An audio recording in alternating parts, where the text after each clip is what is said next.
Hey guys, hello everyone. कैसे हैं आप लोग। आज है 4 सितंबर 2020। हालांकि मेरा आज का इरादा नहीं था करंट अफेयर देने का, मेरा था कि कोई और वीडियो करूंगी, लेकिन बस हेल्थ इश्यूज़ इतने ज़्यादा थे कि आज तबीयत थोड़ी ठीक नहीं थी, तो मैंने सोचा कि करंट अफेयर ही पढ़ा दूं, फिर कल मैं आपको कुछ जनरल स्टडीज़ का कुछ करके दूंगी। तो करंट अफेयर क्योंकि सुबह पढ़ लिया था, तो न्यूज़पेपर भी रीड कर लिया था और वेबसाइट्स भी रीड कर ली थी, तो मैंने कहा लाओ मैं आपको यही पढ़ा दूँ। दोस्तों, आपकी एक ऐसी ट्रेनर, आपकी एक ऐसी दोस्त जो देख नहीं सकती लेकिन आपके लिए बेस्ट टू बेस्ट करने की कोशिश ही नहीं बल्कि कर रही है। तो अपनी एक ऐसी फ्रेंड जो वीआई विजुअली चैलेंज तो है, लेकिन कंटेंट क्वालिटी आप देखें कितना आपके लिए कितना ज़्यादा बेनिफिशियल।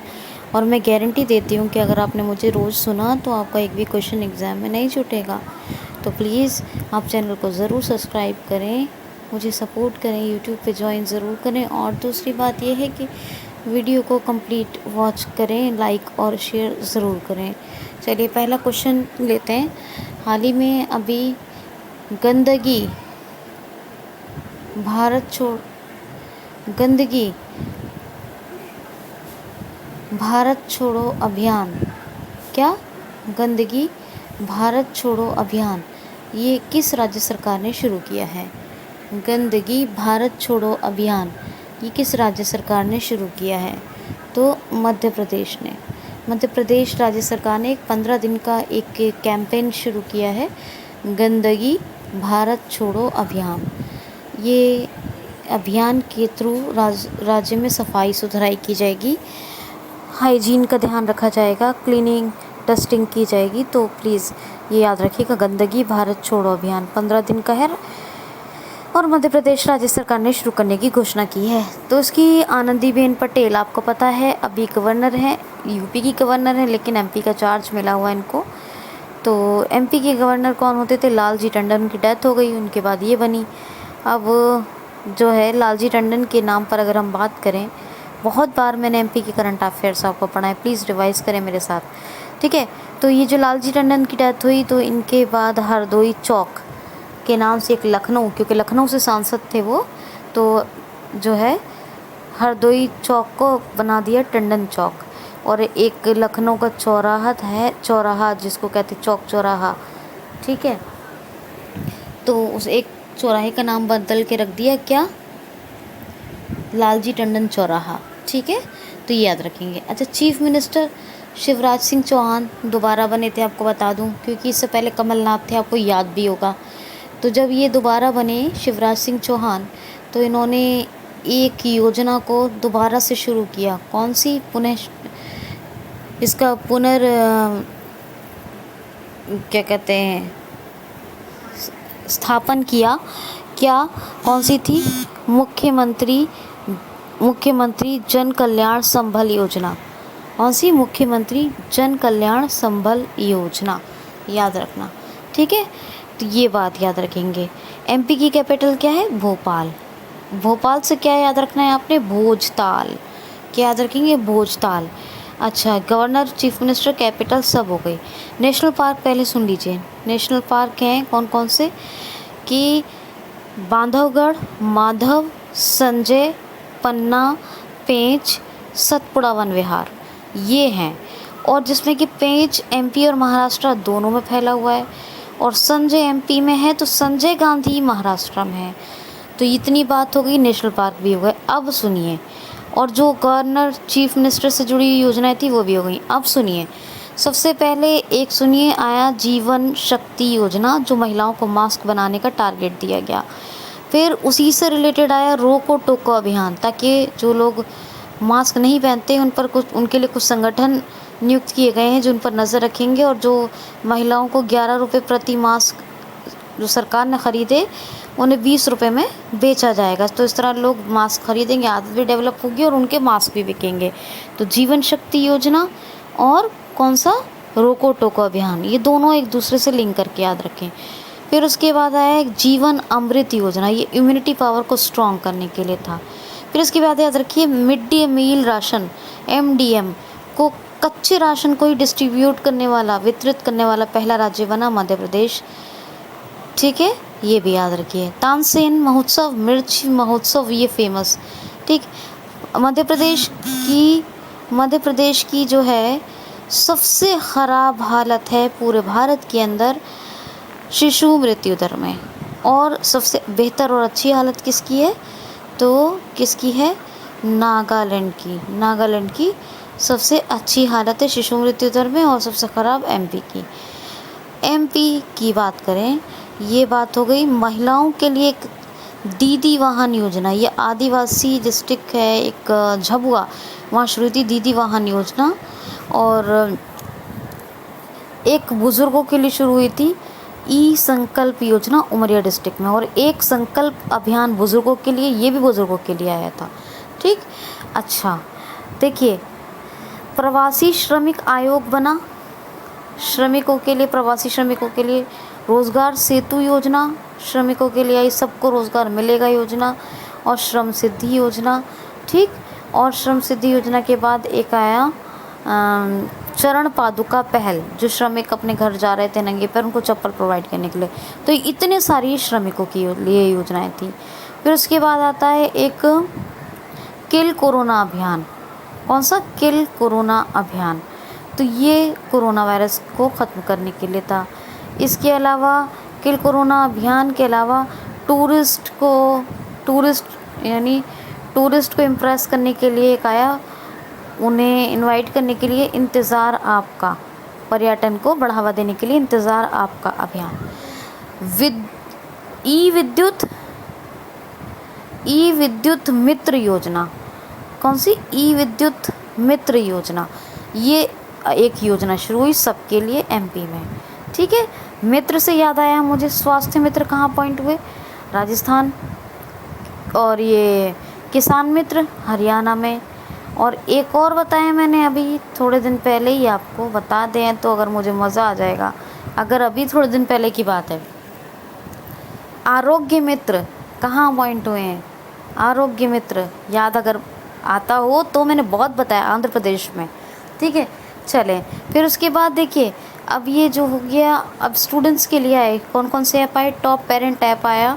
टॉप पेरेंट ऐप के अलावा एक आया हमारा घर हमारा विद्यालय, बच्चों को यानी स्कूल जैसा इन्वायरमेंट प्रदान करने के लिए। एक आया रेडियो स्कूल, ये सब स्टूडेंट्स के लिए था। ठीक है, आज ज़्यादा बोला नहीं जा रहा, हेडेक बहुत ज़्यादा है, बहुत ज़्यादा। तो ये एक चीज़ हो गई। इसके अलावा ये बात हो गई। अच्छा, इसमें देखिए स्टूडेंट्स के लिए पुलिस का एफआईआर आपके द्वार, पुलिस ने एमपी पुलिस ने लॉन्च की एक योजना। एक आसपास हेल्पलाइन, जो सुसाइड के केस बढ़ रहे थे उनको कंट्रोल करने के लिए। और एमपी पुलिस के लिए एमपी गवर्नमेंट ने कौन सी योजना शुरू की? तो एक पुरस्कार की घोषणा की। कौन सी?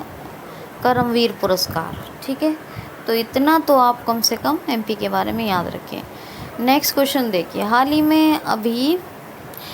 में अभी ग्रीन एनर्जी अहेड मार्केट किसने लॉन्च की है?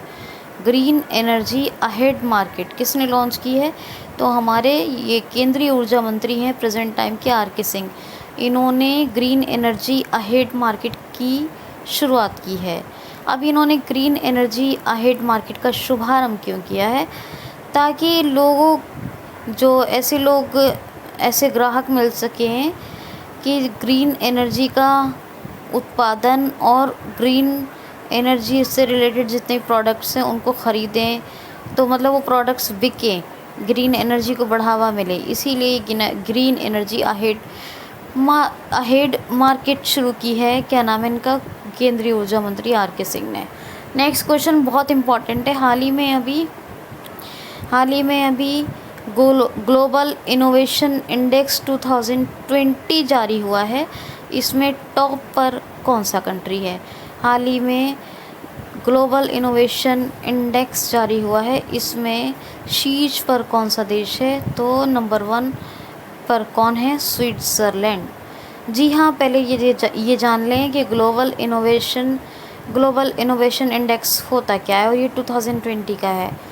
तो इनोवेशन कहते हैं किसी भी चीज़ का नवाचार यानी नया परिवर्तन। क्या? नया परिवर्तन।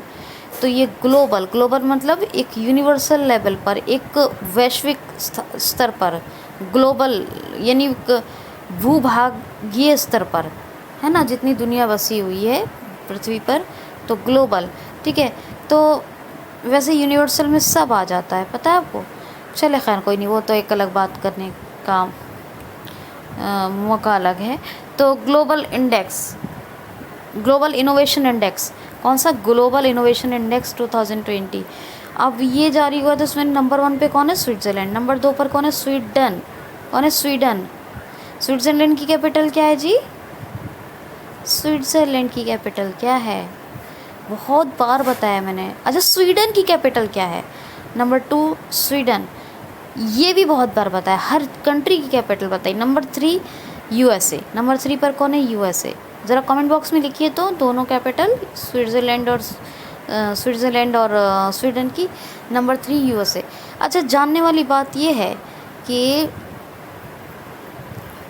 अपना देश भारत किस नंबर पे है इसमें? तो 48 नंबर पे। ये पहली बार है कि इनोवेशन के मामले में यानी ग्लोबल इनोवेशन इंडेक्स में 2020 के इस ग्लोबल इनोवेशन इंडेक्स में भारत टॉप 50 में पहुंचा है। ये पहली बार है। ये इनोवेशन, ये मैं अर्थव्यवस्था सुधरने की बात नहीं कर रही हूँ, ये इनोवेशन इंडेक्स की बात कर रही हूँ। ठीक है, तो ये 48वें नंबर पे है, याद रखिएगा। पहले ये 52वें नंबर पे था। चार पोजीशन अच्छा हुआ है इनोवेशन में इसका मामला अपने देश का। ठीक है, तो ये बात याद रखिए। चलिए जी आगे चलते हैं। हाल ही में अभी किस टेनिस प्लेयर ने संन्यास के बाद पुनः वापसी की घोषणा की है? किस टेनिस प्लेयर ने संन्यास के बाद पुनः वापसी की घोषणा की है? तो किम क्लस्टर ने।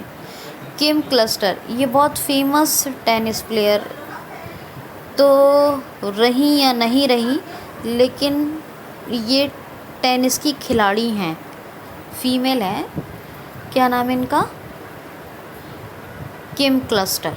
ठीक है, तो इन्होंने संन्यास के बाद पुनः टेनिस में वापसी की घोषणा कर दी है। अब इनकी एक कहानी सुनिए छोटी सी। 1999 में सेरेना विलियम्स का नाम तो बहुत सुना होगा, बहुत बताया मैंने भी। सेरेना विलियम्स के साथ इन्होंने यूएस ओपन खेला था किम क्लस्टर ने। ये बेल्जियम की हैं। ठीक है, ये बेल्जियम की हैं। किम क्लस्टर ने एक खेला था यूएस ओपन सेरेना विलियम्स के साथ और ये हार गई। अब ये हार गई तो इन्होंने फिर जब संन्यास ले लिया, तो अब संन्यास के बाद इन्होंने घोषणा की है कि ये वापस आएंगी टेनिस में और यूएस ओपन दोबारा खेलेंगी। क्या? यूएस ओपन दोबारा खेलेंगी। तो किम क्लस्टर ये वापस आ रही हैं टेनिस में। इन्होंने संन्यास के बाद वापसी की घोषणा कर दी है और ये बेल्जियम की है। ब्रुसेल्स कैपिटल है कौन सी? ब्रुसेल्स। बेल्जियम की यूरो जो है करेंसी है। क्या है? यूरो। बेल्जियम की ब्रुसेल्स कैपिटल, यूरो करेंसी। और सोफी विल्स हैं प्रेसिडेंट ऑफ बेल्जियम। क्या है? Sophie Wills. तो ये बात है दोस्तों, कैसा लग रहा है? मज़ा आ रहा है ना आपको? एक क्वेश्चन और ले लूँ यहीं पर। चलिए सेरेना विलियम्स से रिलेटेड लेते हैं। हाल ही में सबसे ज़्यादा टेनिस के अंदर मैच जीतने वाली खिलाड़ी कौन बनी है? तो सर्वाधिक जीत दर्ज कराने वाली अपने नाम पर जो खिलाड़ी यानी सर्वाधिक टेनिस मैच जीतने वाली जो खिलाड़ी बनी है सेरेना विलियम्स। यानी कि ये समझ लें आप कि पुरुष वर्ग में भी और महिला वर्ग में भी, दोनों में, यानी टेनिस में कुल मिलाकर सबसे ज़्यादा मैच जीतने वाली जो बनी है प्लेयर, वो कौन बनी है? Serena Williams. कौन? Serena Williams. तो ये जो सेरेना विलियम्स है, इन्होंने, ऐसा हुआ था यूएस में अभी यूएस ओपन हुआ था, यूएस ओपन। ठीक है, तो यूएसए की खिलाड़ी थी, उनका नाम था क्रिस्टी एन। तो क्रिस्टी एन को हराया और ये इनकी 102 यानी 102वीं जीत थी। 102 नंबर की इनका ये विन थी और ये पुरुष महिला यानी टोटल टेनिस में सबसे ज़्यादा जीत हासिल करने वाली, प्राप्त करने वाली प्लेयर बन गई हैं सेरेना विलियम्स। जब देखिए ज़रा एक क्वेश्चन देखिए, हाल ही में अभी CIIGVC national energy leadership award किस इंटरनेशनल एयरपोर्ट ने जीता है? हाल ही में किस इंटरनेशनल एयरपोर्ट ने CIIGVC green energy leadership award जीता है? तो हैदराबाद इंटरनेशनल एयरपोर्ट ने। किसने? हैदराबाद इंटरनेशनल एयरपोर्ट ने।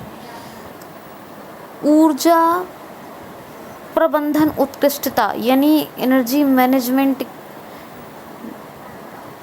में इसने जीता है ये CII confederation of Indian industries GBC global business centre green energy leadership award. किसने? हैदराबाद एयरपोर्ट ने। ठीक है, हैदराबाद इंटरनेशनल एयरपोर्ट ने, याद रखना है। नेक्स्ट क्वेश्चन है, हाल ही में अभी गूगल ने बाढ़ की चेतावनी पहले से ही जारी करने के लिए किस देश के जल विकास बोर्ड के साथ साझेदारी की है? तो बांग्लादेश। गूगल ने बाढ़ की चेतावनी यानी ये जो फ्लड अलर्ट होते हैं इसको जारी करने के लिए किस देश के विकास बोर्ड के साथ समझौता किया है? तो बांग्लादेश। गूगल ने। बांग्लादेश ने अपने खिलाड़ियों के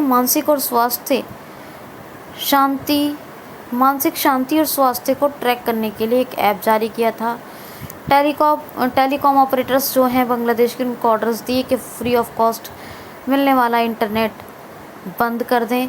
ठीक है, तो मुफ्त इंटरनेट को बंद कर दिया गया है। और बांग्लादेश ने ही जो है कोविड-19 के लिए आर्टिफिशियल इंटेलिजेंस को पहली बार यूज़ किया। ऐसा करने वाला ये पहला देश बना। ठीक है, और पहली बार से मुझे याद आया, आपको पता है जो सोलर ट्री जो दुर्गापुर में बन रहा है वेस्ट बंगाल में, जो कल बताया था, वो दुनिया का सबसे बड़ी कैपेसिटी वाला सबसे बड़ा सोलर ट्री है। ठीक है, अच्छा बांग्लादेश, ये तो अभी बांग्लादेश की बात हो रही है। वेस्ट बंगाल का जो सोलर ट्री है दुर्गापुर में, वो तो कल हमारे यहाँ की बात है, इंडिया की। ठीक है, और वो दुनिया का सबसे बड़ा। ठीक है, याद रखना है। ओके, बांग्लादेश की बात करें तो बांग्लादेश की कैपिटल ढाका, करेंसी टका, ढाका। और Sheikh Hasina prime minister of Bangladesh, Abdullah Hamid president of Bangladesh. और साथ ही बांग्लादेश और इंडिया के यानी अपने देश और बांग्लादेश के बीच जो एक्सरसाइज होती है, जिस बार मेघालय में हुई, कौन सी है? संप्रति। कौन सी है जी? संप्रति। ठीक है, तो आपको ये याद रखना होगा।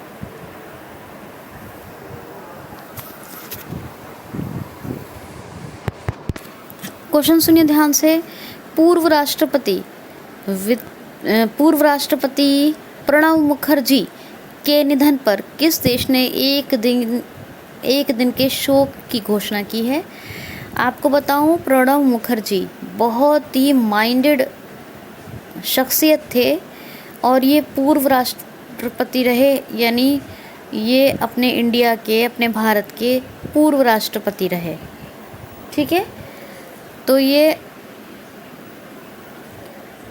इनकी अभी डेथ हो गई, और इनकी डेथ हो गई तो इनकी डेथ पर एक दिन के शोक की घोषणा किस देश ने की है? बांग्लादेश ने। ये बांग्लादेश से मिलता जुलता सवाल था तो मैंने दे दिया, क्योंकि एक दिन का शोक हमारे पूर्व राष्ट्रपति के निधन पर इसने घोषित किया है। किसने? बांग्लादेश ने, याद रखिएगा। एक दिन का शोक पूर्व राष्ट्रपति प्रणब मुखर्जी के निधन पर। और ये वित्तीय मंत्री भी रहे थे कभी, आपको पता होगा। ठीक, और इनको 2019 में अभी ही 1 साल पहले की बात है, भारत रत्न मिला था पूर्व राष्ट्रपति प्रणब मुखर्जी को 2019 में भारत रत्न से सम्मानित किया गया और अभी इनकी डेथ हो गई और इनकी डेथ पर जो है 1 दिन का शोक बांग्लादेश ने व्यक्त करने की मनाने की घोषणा की है।